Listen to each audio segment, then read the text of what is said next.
Hello, CCAD. This is the syllabus presentation for Modern to Contemporary Art for the spring semester of 2021. I'm Jennifer Evans, your professor. I hold a master's degree from Kent State University, and I'm actually an African art historian. I focus on the art of Africa and its diaspora. My background is in contemporary African art, but I have been teaching Art History 1 and 2 for about 10 years now. I love to travel and have been to many places to see art, including New York, London, Paris, Washington, D.C., the Dominican Republic, Germany, the Netherlands,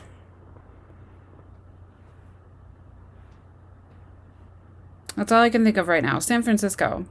So I've been quite a few places to see art.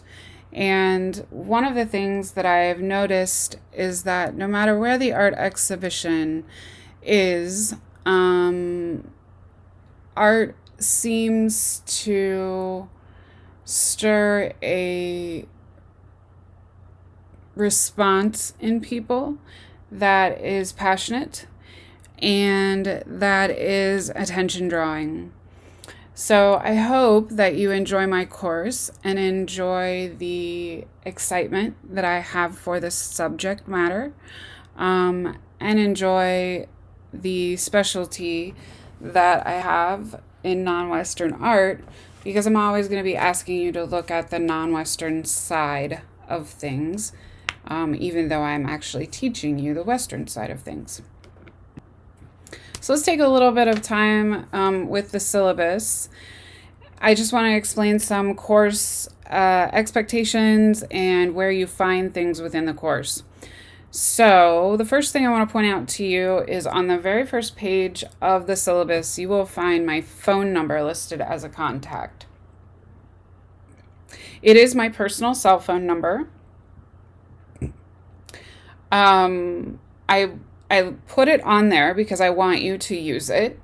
I don't have office hours at Columbus State's campus, but because of COVID, nobody does. So if you need something, don't hesitate to pick up the telephone and give me a call. That's why my phone number is on the syllabus. I really do want you to use it. If you have a quick question, you can text me. When you text me, I appreciate it if you can identify the university that you go to and what course you're in. So this is Jim Davis. I take Art History 2 at Columbus State. That'll give me some frame of reference so that I'm positive that I'm talking to the person I think I am. I have actually given wrong information to someone before because I thought they were in a different class. So because of that, I just ask that you identify yourself when you text, so I don't accidentally give you incorrect information.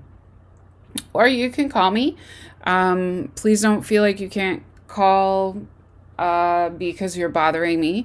You're never bothering me. I always want you to pick up the phone and call. It's why I give you my phone number. So learning outcomes. What are you going to learn in this class? Successful students will learn to identify works of art. You'll be able to identify major styles within works of art. You'll be able to identify particular artists. You will gain formal analysis skills. You'll be able to identify and discuss formal elements in the work of art, such as the color or the texture or the use of line. You will learn to visually analyze, to discuss ideas that are expressed in the work of art.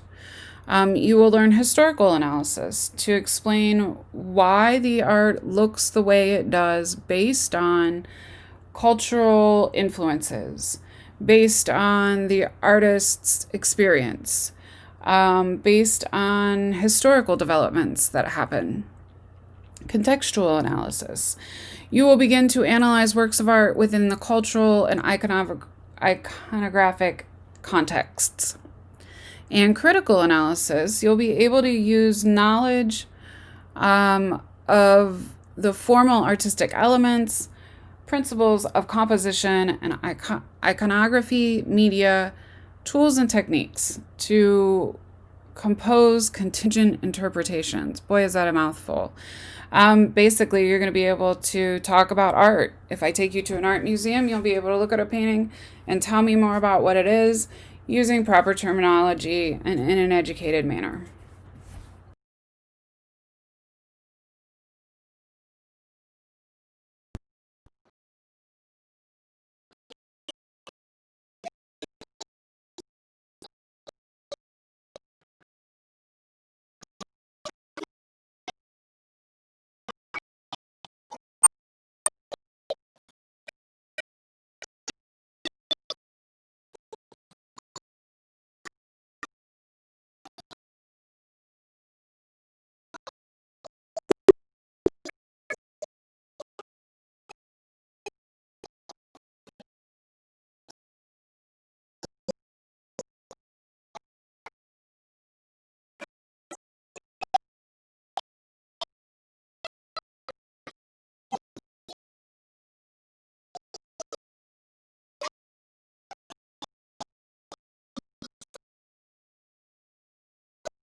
Okay, so Columbus State expects that you spend at least 3 hours a week watching lecture. Keep in mind that if you were actually going to a physical classroom, you would be spending 3 hours a week in lecture. And up to 4 hours a week in homework. That means reading, writing, and doing your assignments. Some helpful things to note. I'm here to help you always, so when you need help, please reach out and ask me for it. I ask that you show courtesy and respect to your peers within the course, as well as to me, your instructor. If English is a second language for you, please let me know. It makes a difference when I grade your essays. I'm never grading your essay based on grammar, but sometimes I won't always be able to follow you if you've rearranged verbs or something like that. So it helps me to know if English is your second language. I ask that you take substantial notes during each PowerPoint presentation so that you cement the concepts within the PowerPoint presentation that we're trying to go over. But also, taking notes will help you in the exam. You may refer to my presentations until I release the exam. Once the exam is released, all presentations close. Please contact me if you don't understand an assignment or an instruction. And you'll need to contact me in time for you to still turn your assignment in by the posted due date. You do have access to a lot of digital images here, and you have access to my intellectual property. I ask that you do not distribute publicly my intellectual property without my written consent, or that you do not take notes and give them to other students, publicly sell your notes, sell my images, things like that. Many of the images that you see are images that belong to me. I've taken them in my travel study. Another short piece of advice that I have for you is to please advocate for yourself.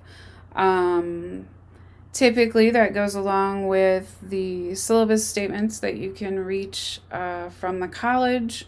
Your code of conduct, behave the way Columbus State expects you to behave within a course. And the Americans with Disabilities Act, the ADA.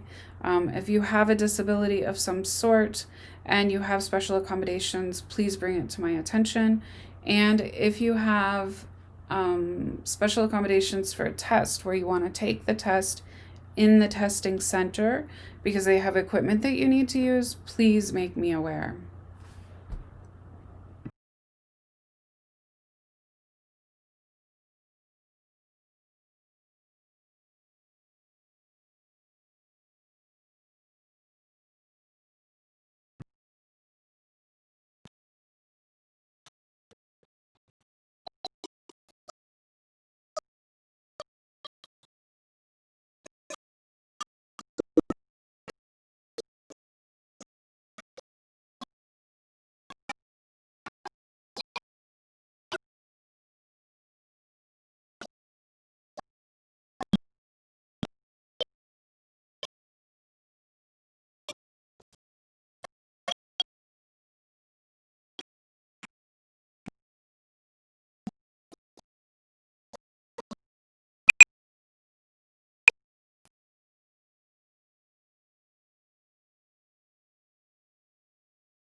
Once more, I'm reminding you that I do not take work via email and I don't take late work. Most of the class's policies are in the syllabus. The syllabus really is your Bible for the next 16 weeks in this course. If you feel lost at any point, please go back to the syllabus. So let's talk about the assignment calendar. The assignment calendar really is very key to success in your success in this course.